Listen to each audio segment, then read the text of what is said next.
샬롬, 숨 22번째. 그러자 맥켈러 부인이 중재에 나섰어요. 그 논문에 관해 얘기해 드려요. 네, 이선. 우리를 보러 이곳에 이렇게 먼 곳까지 와 주셨고 어차피 얼마 뒤엔 모두 알게 될 거잖아. 맥켈러 박사는 그제야 마지못해 동의했어요. 그럼 그렇게 하지. 그는 자기 책상으로 가서 재본된 원고를 집어들었어요. 이건 내가 검토를 요청받은 논문이에요. 자연 철학에 게재될 예정이었지요. 그는 제게 원고를 건넸습니다. 태양과 에테르의 상대 운동에 관하여 라는 제목이었어요. 빛의 파동을 전달하는 매질을 뜻하는 에테르에 관해 저는 일반적 수준의 지식밖에 없었습니다. 고함이 바람을 받고 있을 때보다 바람을 등졌을 때 더 멀리 전달되듯이 빛의 속도 역시 에테르 내에서의 지구의 움직임에 따라 변화한다는 사실을 알고 있는 정도였지요. 저는 맥킬러 박사에게도 그렇게 얘기했어요. 어느 정도는 맞는 얘기입니다. 하지만 좀 더 세밀하게 측정한 결과에 의하면 빛의 속도가 변화하는 것은 전적으로 지구의 공전 운동 때뿐만은 아닌 것처럼 보여요. 일반 부분적으로는 우리 태양계 전체를 지속적으로 가로지르고 있는 에테르 기류의 영향일 수도 있다는 뜻이죠. 대다수의 물리학자들은 그것에 큰 의미를 두지 않지만 이 논문의 저자이자 천문학자인 아서 로스는 문제의 에테르 기류에 관해 새로운 가설을 내놓았어요. 그는 태양은 사실 한자리에 정지해 있는 것이 아니라 에테르 안에서 움직이고 있고 정지해 있는 것은 에테르라고 주장합니다. 이 설명은 마치 사막에서 끊임없이 부는 바람을 보고 공기는 정지해 있고 실제로 움직이는 것은 사막이라는 결론을 내리는 것과 비슷하다는 생각이 들었지요. 맥켈러 박사는 저의 이런 미심쩍은 반응을 이미 예상하고 있는 듯 했어요. 물론 본말이 전도된 것처럼 들린다는 건 알고 있어요. 그러나 들어보시죠. 로스는 우리의 태양에 대해서 에테르 기류와 동일한 상대 운동을 하는 항성 하나가 존재한다고 가정했어요. 그런 항성은 에테르 안에서 움직이지 않으므로 절대적인 정지 상태에 있으리라는 게 이 가설의 요지입니다. 전문학자들이 항성들의 운행을 체계적으로 기록하기 시작한 것 최근의 일이지만 개괄적인 패턴들은 이미 다 밝혀져 있지요.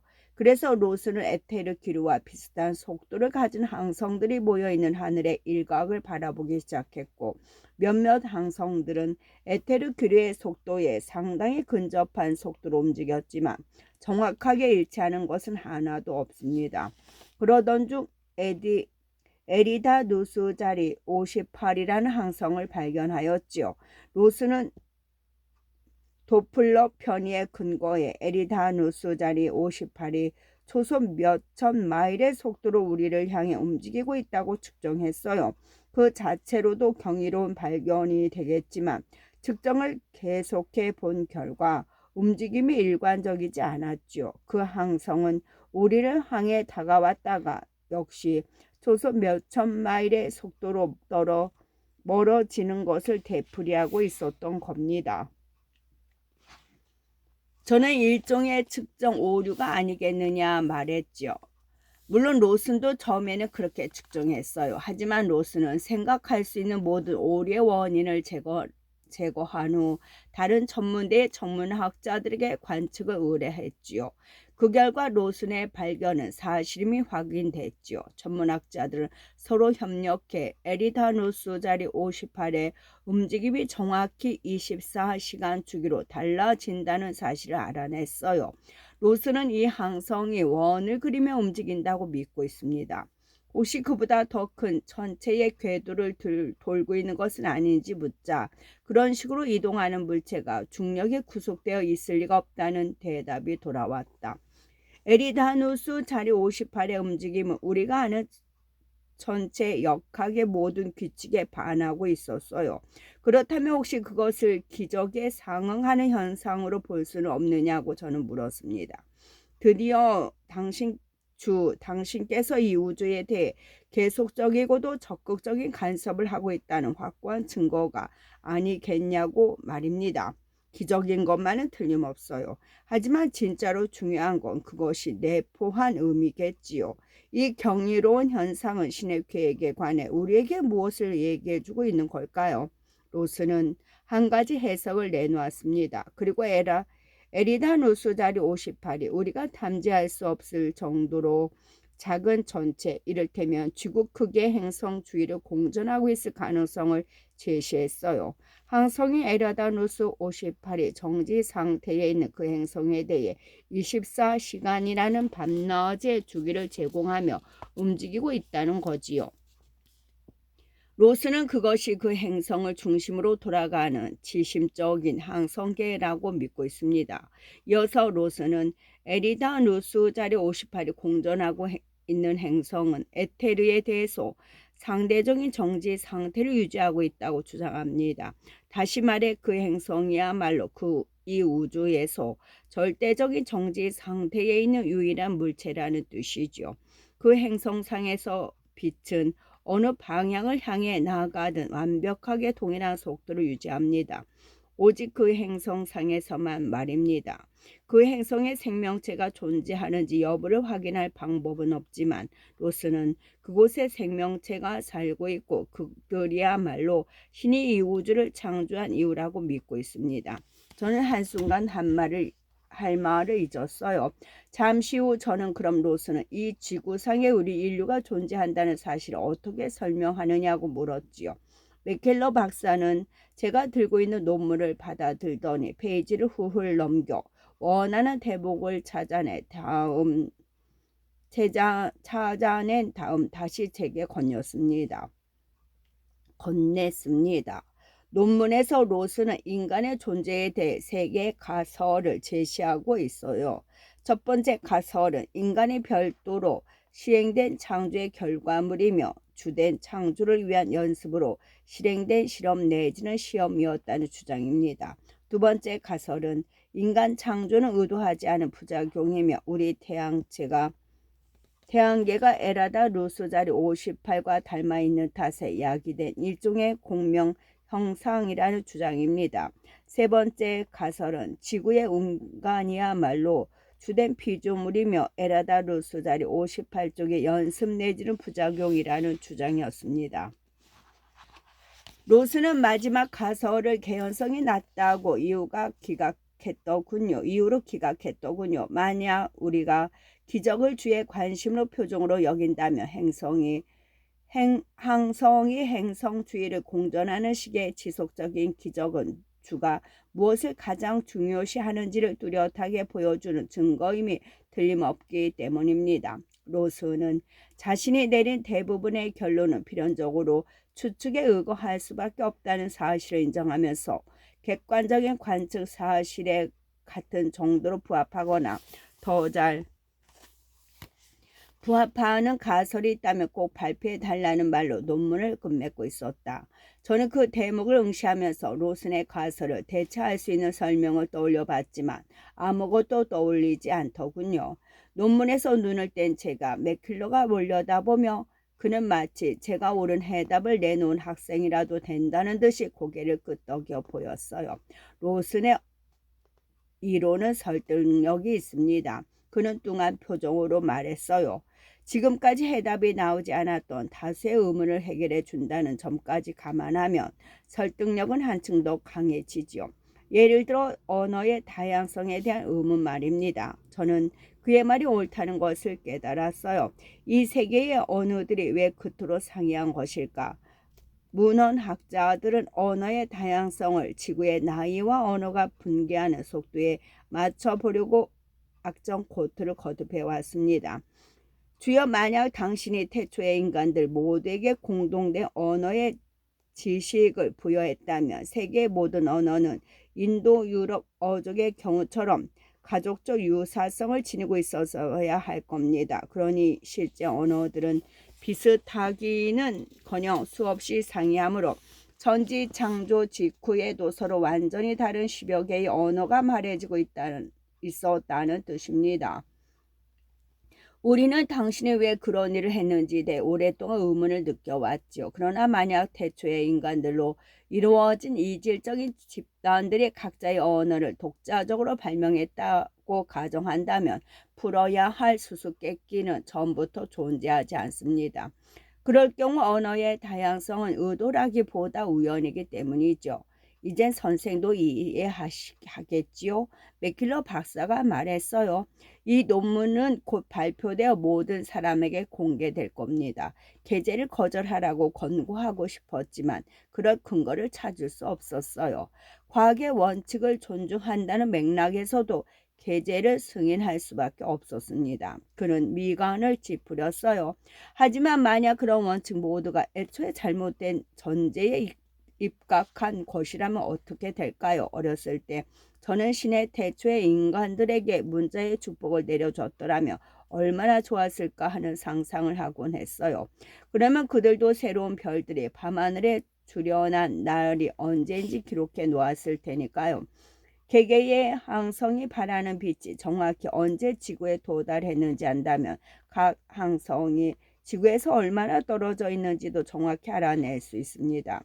하지만 인간이 문자를 발명한 건 별들의 출현보다 한참 뒤의 일이기 때문에 천문학자들은 좀 더 간접적인 수단을 사용해 항성까지의 거리를 측정할 수밖에 없지요. 나를 가르친 스승들은 신은 우리가 스스로의 힘으로 해답을 찾는 걸 원한다고 했어요. 하지만 그게 사실이 아니라면 만약 그의 목소리가 흔들렸어요. 만약 신이 우리에게 대해 아무런 의도도 갖고 있지 않았다면요. 이것이 원헬 미너가 언급한 신앙의 위기였다. 저는 어색하게나마 그를 위로해 보려고 했다. 엄청나게 곤욕스러운 발견이기는 하지만 틀림없이 신에 대한 믿음을 유지하는 방법이 있을 거라는 식으로. 그러자 맥켈러 박사는 고함을 질렀어요. 정말 그렇게 생각한다면 선생은 아무것도 이해하지 못했다는 얘기밖에 안 됩니다. 아내가 그의 손을 잡자 박사도 그녀의 손을 꼭 쥐었습니다. 감정을 억누르려는 기색이 역력하였지요. 두 사람은 잠시 침묵했어요. 이윽고 맥켈러 부인이 저를 돌아보며 말했어요. 딸 아이보다 10살 위 아들이 하나 있었어요. 이름이 마틴이었는데 인플루엔자에 걸려 세상을 떴어요. 저는 정말로 유감이라고 말했고 원헬 미너가 유물을 기부할 때 사용한 이름이 마틴이었다는 사실을 떠올렸어요.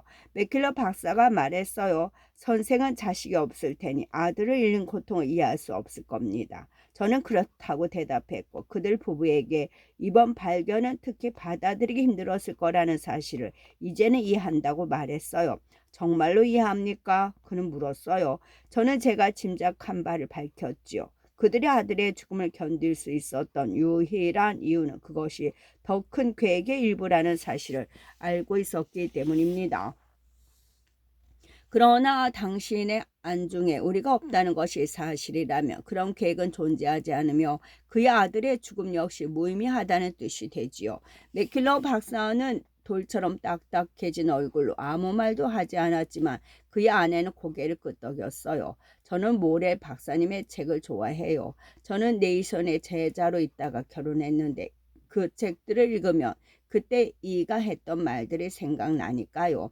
네이선은 강의에서 과학적 탐구가 어떻게 가장 굳건한 신앙적 기반이 될 수 있는지에 관해 얘기하곤 했죠. 개인적인 신념은 흔들릴 수 있지만 물리적 세계가 보여주는 증거는 부인할 수 없다. 그리고 저는 그 말을 믿었어요. 그래서 마틴이 죽은 뒤에 이가 연구에 열정을 쏟아붓는 것을 지켜보면서 이 못지않게 위안을 받았답니다. 그리고 그 연구는 성공했어요. 맥켈러 박사가 조용한 어조로 말했어요. 난 우리 태양 내부의 파동을 관측했어요. 신이 태양열과 태양광의 원천인 중력 붕괴 현상을 일으켰을 때 이용했던 초기 압축의 흔적을 말입니다. 마치 우리 세계의 신이 남긴 지문을 찾아낸 느낌이었어요. 맥킬러 부인이 말했어요. 그땐 그것만으로도 충분한 위안이 된다고 느꼈죠. 지금은 그게 증명해 주는 건지 모르겠어요. 박사가 말했어요. 모두 항성 내부에는 파동이 존재하니까 우리 태양은 전혀 특별하지 않아요. 과학이 뭘 발견하더라도 아무 의미가 없다는 뜻입니다. 과학은 우리의 아픔을 경감해주는 역할을 할 수도 있지만 그게 과학의 투신하는 유일한 이유가 되어서는 안 된다고 저는 반박했어요. 우리에게는 진리를 탐구할 의무가 있지 않느냐고 말입니다. 과학은 진리의 탐구가 아니에요. 그가 말했어요. 과학은 의도를 탐구하는 학문입니다. 저는 할 말을 잃었습니다. 지금까지 저는 줄곧 진리와 의도가 동일한 것이라고 믿어왔기 때문이지요. 이 두 가지가 동일하지 않다는 것은 어떤 의미일까요? 주여, 저는 이제 뭘 어떻게 생각해야 할지 모르겠습니다. 당신이 우리의 기도에 귀를 기울인 적이 없을지도 모른다는 생각은 저를 두렵게 합니다. 친애하는 노주 메리에게 지난 몇 주는 상상 이상으로 힘들었어. 이렇게 편지를 쓰는 이유는 애리조나 발굴 현장을 일시적으로 나왔다는 소식을 전하기 위해서야. 지난번 편지에도 언급했듯이 그런 일은 겪었음에도 불구하고 고고학자로서 발굴이라는 작업 자체를 워낙 즐기는 나라면 극복할 수 있다고 생각했어. 하지만 예상처럼 쉽지는 않더라고. 로슨의 발견이 내 마음에 뿌려놓은 의혹의 씨앗들은 마치 쥐처럼 나를 갉아먹었어. 의혹의 날이 갈수록 깊어졌고 급기야는 며칠 전 토양 샘플에서 장촉을 뽑아내면서 나도 모르게 이런 생각이 드는 거야. 이게 다 무슨 소용이지? 우리가 여기서 하고 있는 모든 일은 현실과 아무 관련도 없잖아. 결국 작업을 중단할 수밖에 없었어. 좌절감에 못 이겨 해머로 고대 유물을 박살 버리지는 않을까 걱정을 했거든. 현장을 떠나야겠다고 마음먹은 바로 그때였어. 정말로 그런 위험성이 있었는지 잘 모르겠지만 그런 생각을 떠올렸다는 사실만으로도 내가 그런 작업에 임할 수 있는 상태가 아니라는 걸 알고 있었어. 지금은 발굴 현장에서 1시간쯤 떨어진 곳에 있는 조그만 오두막에 머물고 있어. 내가 발굴 현장을 떠나는 이유는 누구에게도 알리지 못했어. 로슨의 논문이 발표되기 전에 그 내용에 관해 언급할 수는 없는 일이니까. 현장에서 줄곧 고립된 느낌을 받은 것도 어느 정도는 그 탓인지도 모르지만 더 큰 이유는 내가 신으로부터 소원되어졌다는 느낌을 받고 있기 때문일 거야. 앞으로 내가 뭘 해야 할지 정하기 위해서는 시간이 더 필요한 것 같아. 난 로슨의 발견이 발표되면 교회가 속세의 과학계 못지않게 동요해야 마땅하지 않느냐고 물었지. 응, 나도 그렇게 생각해. 하지만 사회 제도에서의 교회는 자기들에게 유익한 증거는 최대한 이용하고 그렇지 못한 경우에는 언제나 무시해왔잖아. 아담과 이브 이야기가 그렇듯이. 그렇지. 세계 각지에서 태초의 인간들의 뼈가 발견된 후 교회는 아담과 이브의 이야기를 실화가 아니라는 사실을 인정했어. 하지만 신앙의 토대를 이루는 우화로서의 가치는 여전히 남아있다고 주장했지. 그래서 너와 나를 포함한 모든 여자들은 단지 관습이라는 미명하에 이브의 그늘에 가려진 채로 살고 있는 거야. 그래서 이번에도 교회는 그와 비슷한 방식으로 로슨의 발견을 평가절하할 거고 지금까지 줄곧 견지해 온 가치를 옹호할 목적으로만 이용할 거라고 생각해. 인류 단원서는 이미 몇 세기 전부터 있었던 이론이니까 고고학 발굴에 의해 그것이 사실로 판명되었다 해도 그리 놀랄 일은 아니었는지 몰라. 사실 그렇게 됐지. 교회 과학자들은 단 한 쌍의 남녀가 어떻게 그렇게 빨리 지구에 후손을 퍼뜨릴 수 있었는지 설명하기 위해 오랫동안 고토해 왔으니까. 공식 입장을 바꾸기 전에도 이미 대체 이론들을 검토했을 거야. 반면 로슨의 논문 이전에는 인간이 창조의 중심이 아니라는 진지한 주장은 한 번도 듣지 못했어. 그러니까 교회 과학자들도 나 못지않게 놀랄 거야. 곧 교리에 충실해야 한다는 자기들의 의무를 다시 떠오르기는 하겠지만 세속 과학자인 나에게 가장 큰 문제는 나의 신앙이 그 무엇보다 실증을 통해 형성되었던 점이겠지. 인정하건대 우주에서의 우리의 위치를 이해하기 위한 수단 중 하나인 천문학의 중요성을 예전에는 미처 깨닫지 못했지만 지금은 알고 있어. 신이 우주를 창조한 것이 인간 때문이라는 전제를 받아들인다면 그 사실은 우리 발 아래의 지구 못지않게 우리 머리 위에 하늘에도 반영되어 있어야 해. 만약 인간이 우주의 중심적 존재라면 우리 종이 옴팔로스가 맞는다면 친구를 자세히 관찰함으로써 그 특권적인 위치를 확인할 수 있어야 해. 우리의 태양계 움직임은 다른 전체들에 대한 정점으로 존재해야 하고 우리의 태양은 절대적인 정지 상태에 있어야 하는 거지. 우리가 찾아낸 증거가 그 전제를 뒷받침해 주지 않는다면 우리는 우리가 존재하는 진짜 이유가 무엇인지 물어야 할 거야.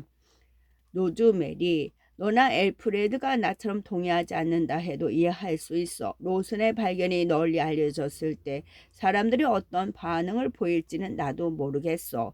웨넬 밀러 맥켈런은 대중이 그녀의 아버지처럼 반응할 거라고 예상하고 있어. 내 경우는 그녀의 예상이 들어맞았다고 할 수 있겠지. 내가 이토록 깊은 영향을 받지 않았더라면 좋았을 텐데. 고민의 대상을 선택할 수 있다면 정말 좋겠지만 그런 건 불가능해. 하지만 이 발견이 너까지 동요하게 만들었다면 네가 어떤 시기에 불안감을 느꼈든 간에 나도 함께 고민할 마음이 있다는 것을 알려주었으면 해. 우리 모두 각자의 힘으로 그 의혹에 숯불 해치고 전진할 길을 찾아내야 하지만 그걸 가능케 하는 건 오로지 다른 사람들의 응원일 테니까. 깊은 사랑을 담아서 도러시아가. 주여 어쩌면 당신은 왜 기도를 듣지 않으시겠지? 주여 어쩌면 당신은 제 기도를 듣지 않으시겠지요. 하지만 지금껏 기도를 드리며 그것이 당신의 행함에 영향을 끼치리라 기대했던 적은 한 번도 없습니다.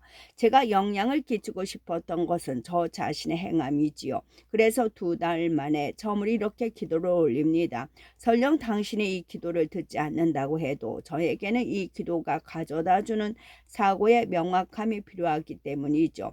제가 발굴 현장을 떠난 것은 로슨의 발견이 발굴 자체를 무의미하게 만들지도 모른다는 두려움 때문이었습니다. 제슨 박사가 돌 창촉들을 발견했을 때 우리가 그토록 들뜬 것은 나무로 된 자루 부분도 충분히 남아있는 덕에 나이테를 활용하면 창의 정확한 제도 연도를 확인할 수 있을지도 모른다고 생각했기 때문이죠.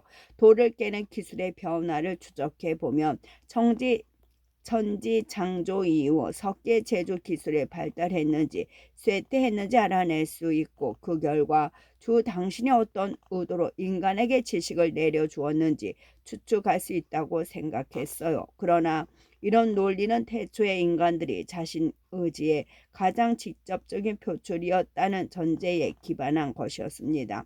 만약 당신의 의도를 가지고 인간을 창조한 것이 아니라면 태초의 인간들이 무슨 기술을 가지고 있었는지 밝혀보았자 당신의 의도를 아는 데는 아무 도움도 되지 않아요. 그런 기술이 주어진 것은 순전히 우연이었을 테니까요. 이 오두막에 온 뒤로 저는 태초의 인간들이 얼마나 많이 알고 있었을까 생각하며 많은 시간을 보냈지요.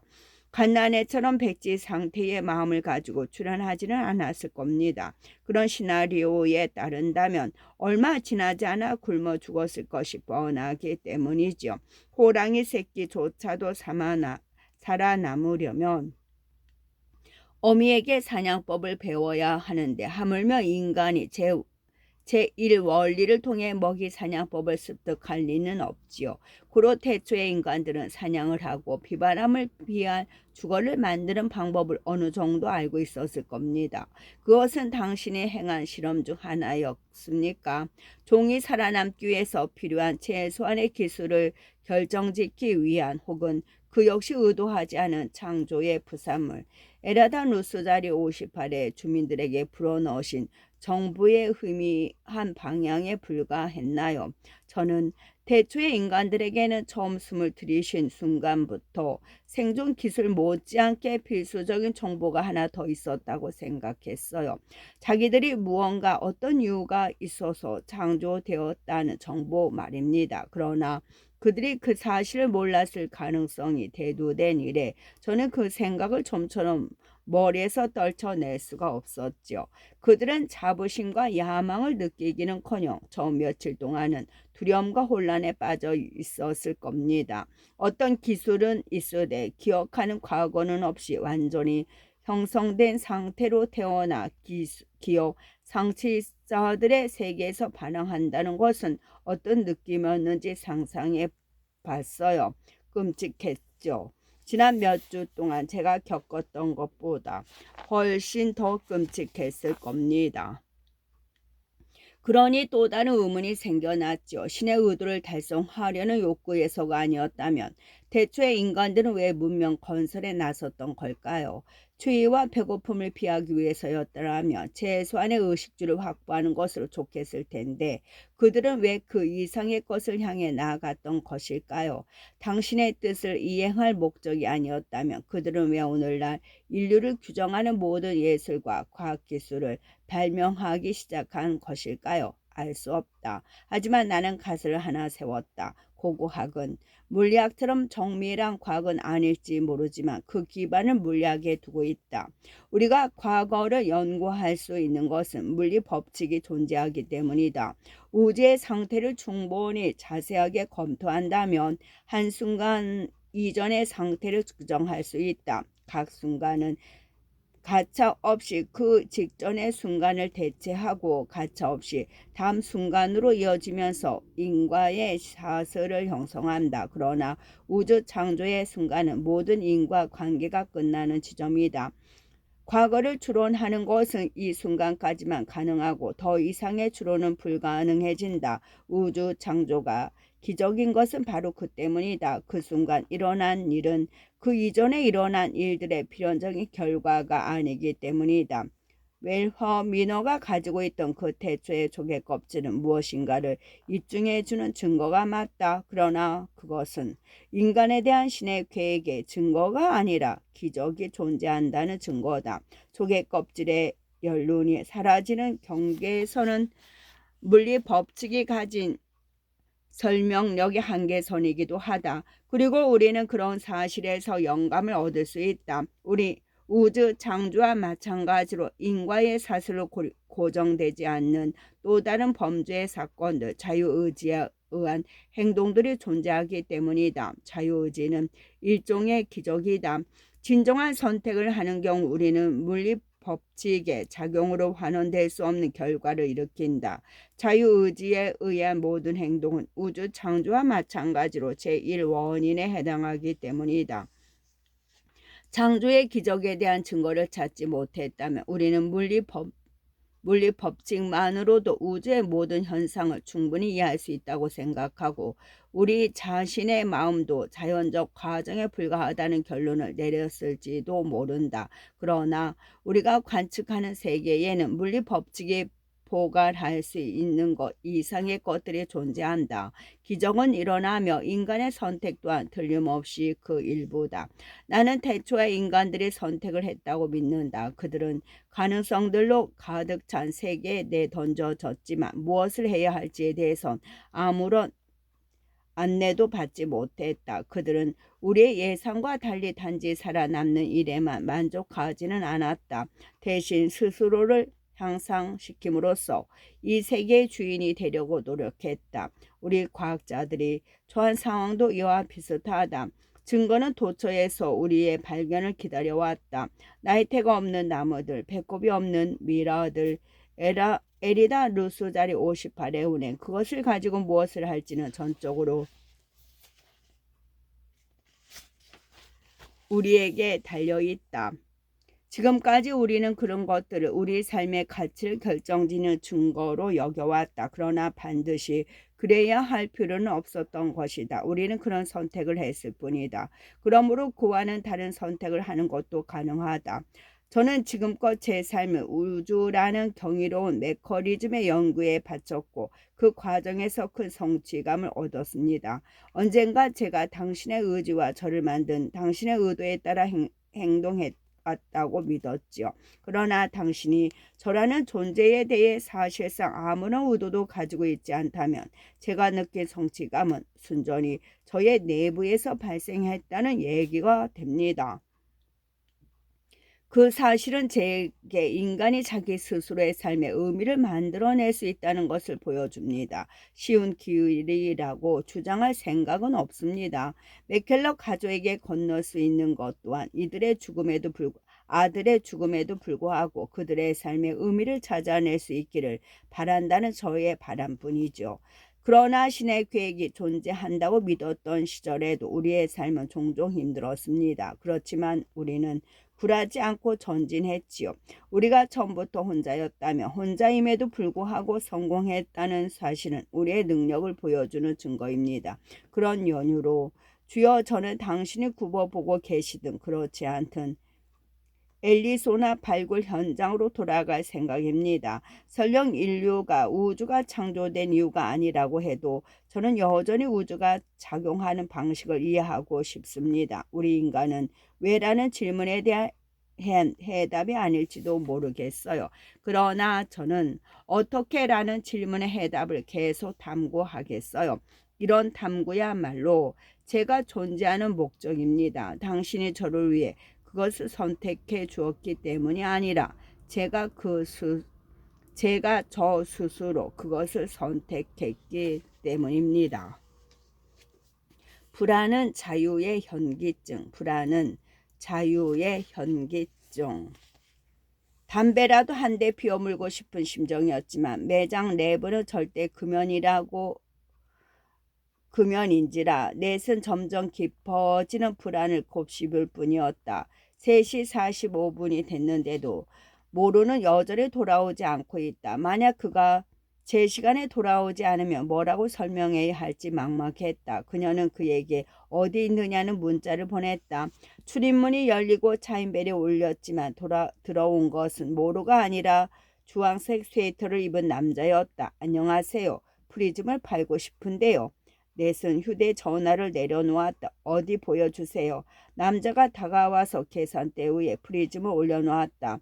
서류 가방 크기의 신형 모델이었다. 넷은 프리즘을 끌어당겨 말단에 표시된 수치 데이터를 확인했다. 활성화된 것은 불과 6개월 전. 양자 패드는 90% 이상 남아 있었다. 그녀는 키보드를 펼쳐 디스플레이 화면을 드러낸 다음 온라인 버튼을 누르고 기다렸다. 1분이 흘렀다. 차가 밀려서 아직 반응이 없는 건지도 모릅니다. 주황색 스웨터가 자신 없는 어조로 말했다. 네, 괜찮습니다. 넷은 대답했다.